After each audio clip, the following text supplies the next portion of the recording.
Okay, so thank you so much. Thanks everyone for coming. We have very quickly, we've got our last panelist, extremely important. We're ending on a high note because everybody knows that the IT tech sector continues to flourish. It's flourishing, and it's a large part because of the incredible work of the Ministry of Digital Transformation. We have two amazing speakers. First, I'm going to ask Ms. Yaroslava Gres to come up. And everybody, many of us know Yaroslava. She's a member of the private sector, a successful businesswoman. She was asked by the presidential administration to launch this digitized United 24 platform. She's done a fantastic job.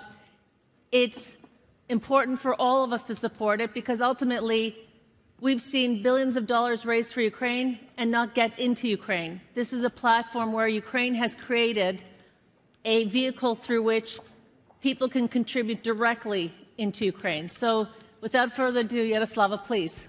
Thank you so much.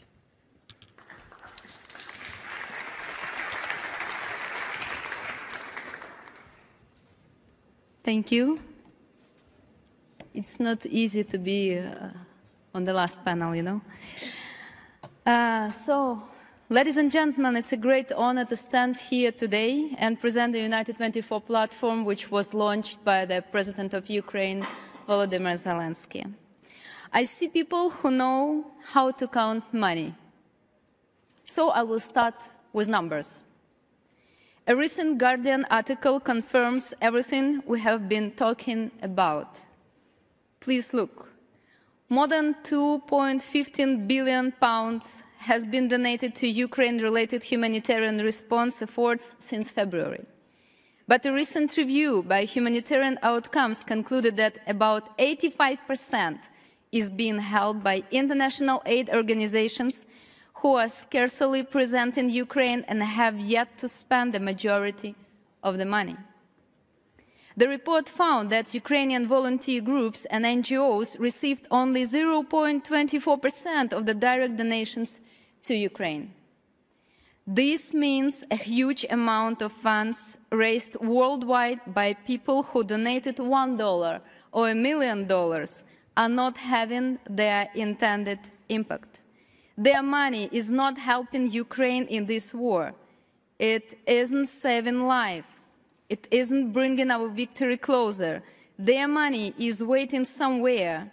I think the only place where money can just wait around is a Swiss bank account. But we are in a completely different scenario here. This is why the President of Ukraine created United 24. The idea is simple: to unite the world with Ukraine, to bring us closer together, to protect, to save and rebuild. It allows one-click donations to Ukraine from any country. Why it's so important? Because Ukraine knows best what it needs. Because Ukraine can deliver aid directly to the front line. Because the government is the only one that can rebuild cities, bridges, roads, and help people come back home. It's very simple to give. The donor chooses one of three areas for where the money will be distributed: defense and demining, humanitarian and medical aid, and rebuild Ukraine. Funds go to the official accounts of the National Bank of Ukraine, assigned to the relevant ministers, the Minister of Defense, the Minister of Healthcare, and the Minister of Infrastructure. The ministries make the necessary purchases and report on spendings once a week. Thanks to the Minister of Digital Transformation, Mikhailo Fedorev, and his great team, the platform is very user-friendly. You can donate via the credit card, crypto, bank account, PayPal, just with one click, really. And it was designed by our best cybersecurity specialists. And we don't collect your personal data. Transparency and effectiveness are two fundamental indicators of our performance. How we ensure transparency? Weekly reports on the distribution of funds provided by the assigned ministers. One of the big four accounting firms, Deloitte, monitors the general report by the ministers, and National Agency for Corruption Prevention was advised on the development and launch of the United 24 platform. On the effectiveness, United 24 is designed to collaborate with global efforts to be better together, not in competition with charitable foundations. A war in the heart of Europe is something none of us could have imagined. We understand that no one has ready for this and that no single charity foundation, no matter how well organized, cannot meet the needs of a country as large as Ukraine right now. However, we can do it together. We think that now is the best time to start working together. It will show that the largest international organizations are efficient and capable of cooperation with the government. We are open to various formats of such collaboration. And £2.15 billion do not need to wait anymore. Let's make them work. And now a small video about the launch. Spread the truth about Russia's war. Help Ukrainians who are forced to flee their homes because of the war. Find our United 24 charity platform. Slava Ukraini!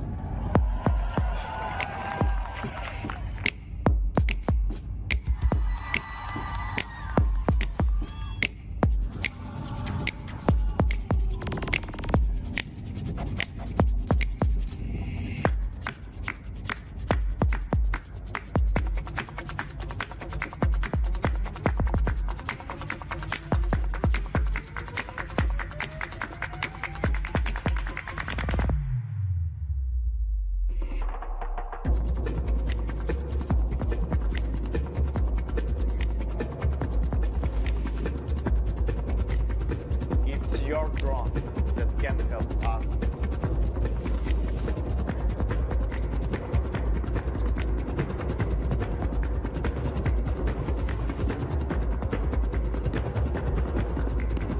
Speak of Ukraine. Don't let the world switch to something else. The world must remember that Ukraine is fighting for freedom.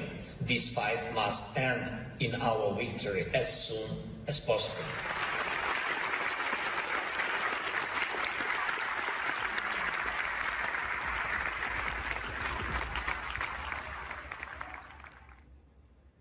So today is 2 months since we launched United 24. In 8 weeks, United 24 has raised more than $76 million. Individuals, companies and organizations from 90 different countries have made donations from $1 to millions to Ukraine. On this slide, you can see a small piece of analytics. We analyzed over 30,000 donations amounting to $2 million. So what are people donating to? We constantly hear the same thing. We will not give to the army.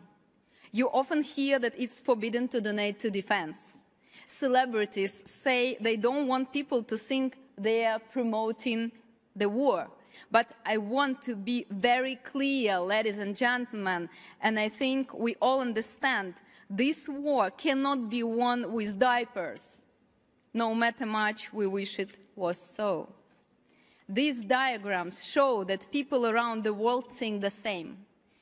This is why the majority of donations goes to army. 60% of British, Canadian, French donate to the army. 50% of Americans donate to the army as well. Between us, the owners of the world's largest companies also support the Ukrainian army anonymously. Because supporting the Ukrainian army means supporting freedom, bravery. It means helping the light defeat the darkness.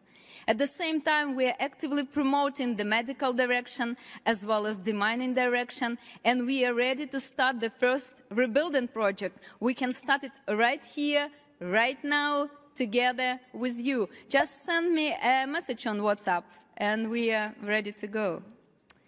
You have seen many great presentations during these 2 days, which I'm sure convinced you that we know that Ukraine needs better than anyone, that our future can be, what we can rebuild, and how we can handle ourselves even in these difficult times. We offer you 5 cooperation formats. Direct donations.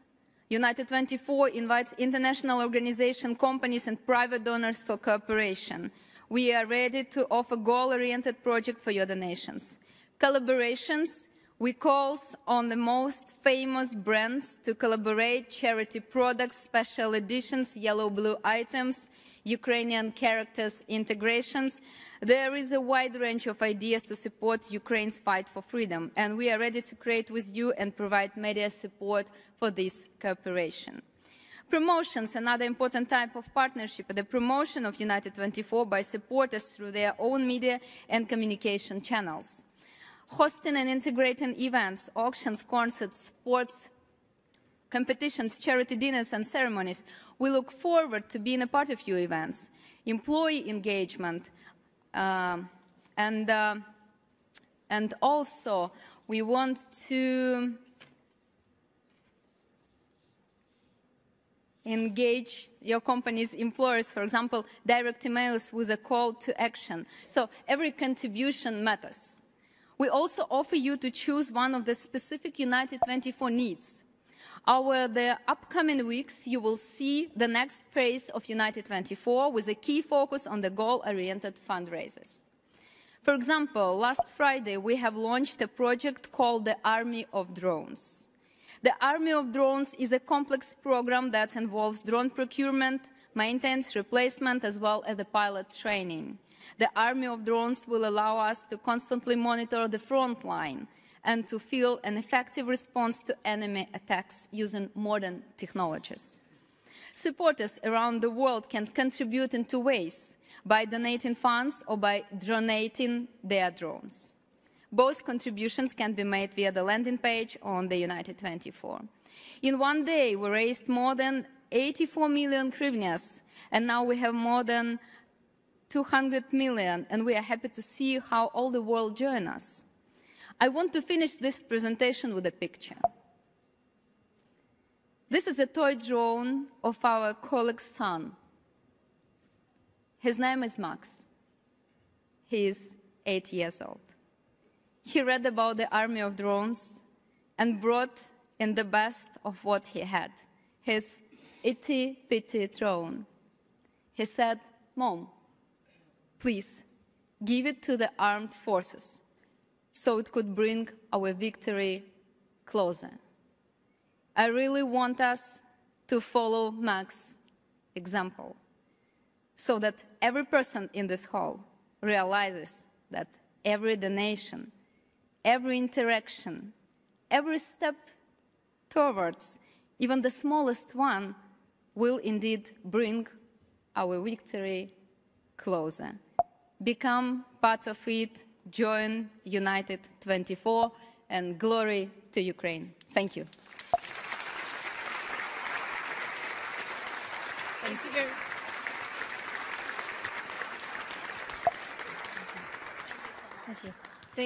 Thank you very much, Yaroslava. And as you go upstairs to the Auditorium B, you can see the United 24 and a piece of the destroyed Irpin Bridge. So every dollar matters. I can easily do weekly donation, which I've done, and this is the way that folks can help Ukraine. Alexander. Mr. Alexander Budnyakov, Deputy Minister of the Ministry of Digital Transformation. Mr. Budnyakov, you're going to close this out, this entire session. We've got very little time, but I know that you're going to do it. And ending on a high note, the tech industry, $2 billion in Q1, $6.8 billion, #1 driver for goods and services in the country. Mr. Budnyakov is a big part of it. Thank you. Well, thank you so much. Thank you for this warm introduction, and I hope it's going to be interesting for you too. So, as the Ministry of Digital Transformation, we had our presentation, big presentation yesterday, and I just want to emphasize our attention on some things related to the IT industry and how we countered the war and what's going to be do next. So, again, yesterday we talked about some of our achievements. And this includes 36 million people who uses DIA ecosystem. 70 million of them is actual DIA application users. We built one of the fastest business registration in the world. We first who introduced digital passports, which are equal to the paper ones, and many, many more. It was before the war. Once the war started, we completely changed the focus and started to do new things for us. But essentially, it was very crucial for the country. We started the first IT army with more than 300,000 people joined this IT army. There's also, during the first day of war, we started what we call digital diplomacy to outreach companies from across the world, started from tech giants to stop business with Russia. We also founded a crypto fund of Ukraine, which eventually managed to raise over $60 million, aimed to help Ukrainian military and humanitarian needs.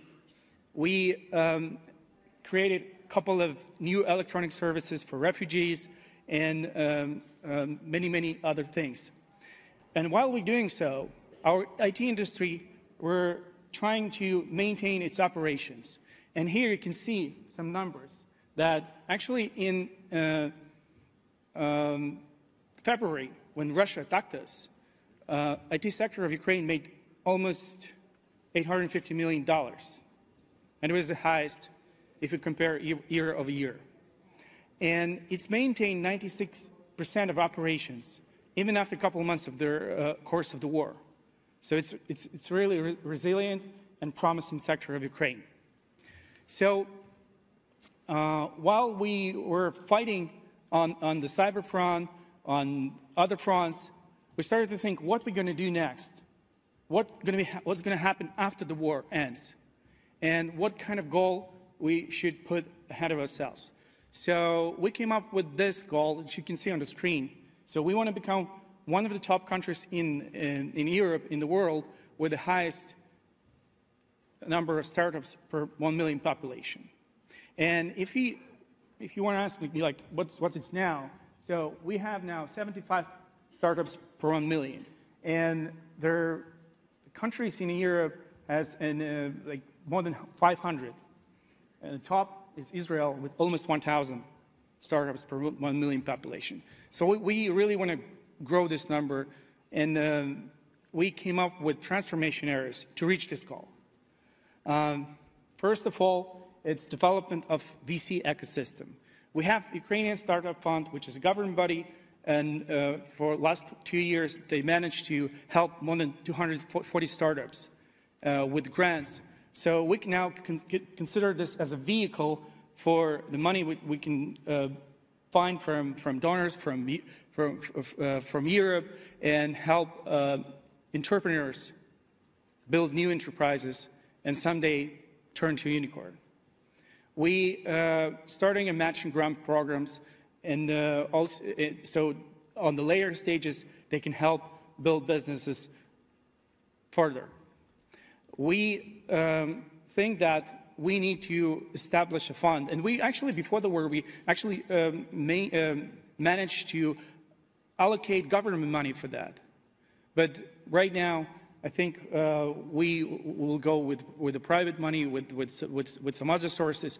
But we think that around 200 million euro is the amount our venture and startup ecosystem needs in order to be fully have this funding that they require for the growth. We think about, once the war over, to continue to teach our entrepreneurs how to become angels, how to have this angel investing culture in Ukraine.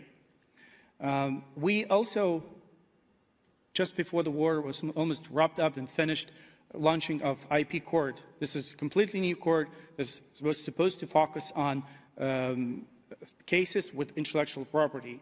And our industry, IT industry, was expecting it.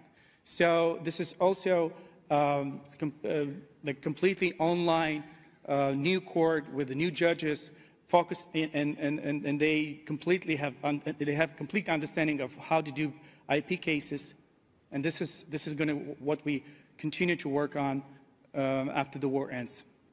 We also want to change the legislation. So before the war, and still in our legislation, if you have some litigation, you need to have this litigation only in Ukraine if it's two Ukrainian companies. But we want to give an option, a choice for companies to have this litigation somewhere else, because we totally know that the British law is something that investors get used to, and they trust it, trust this system.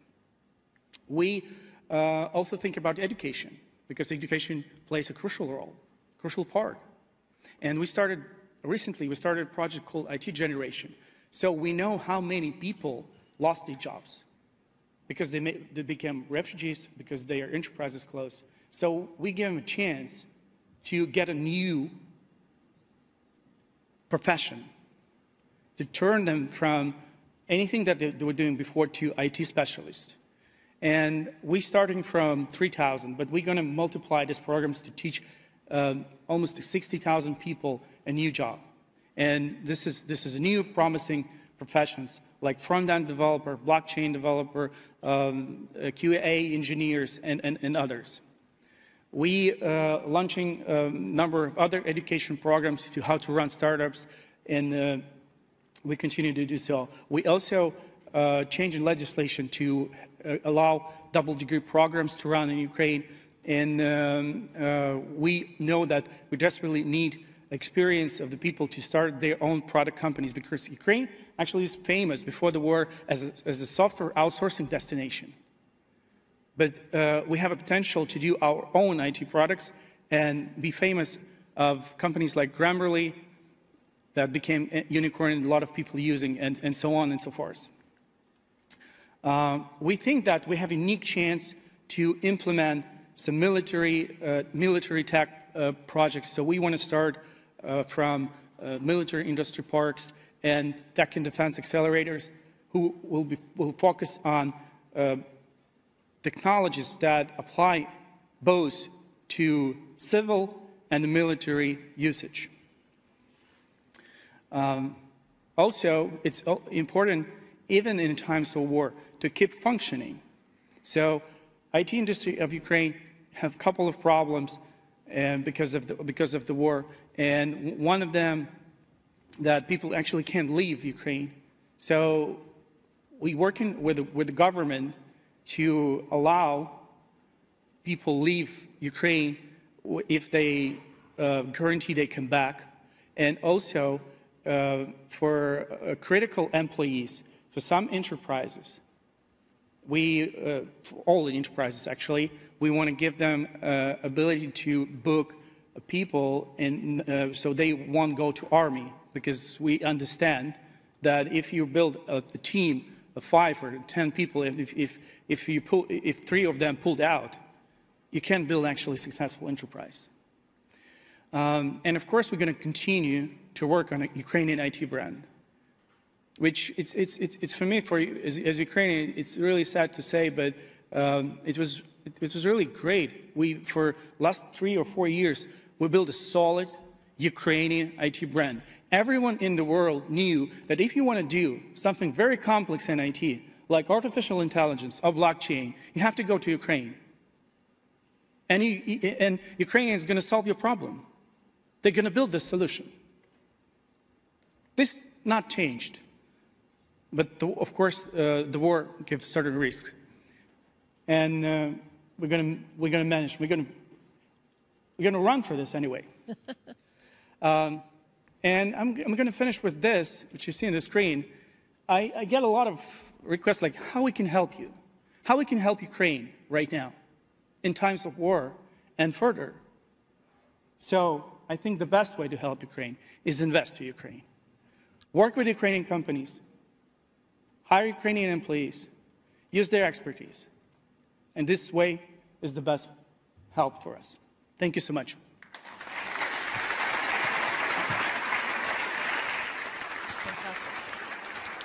Thank you so much.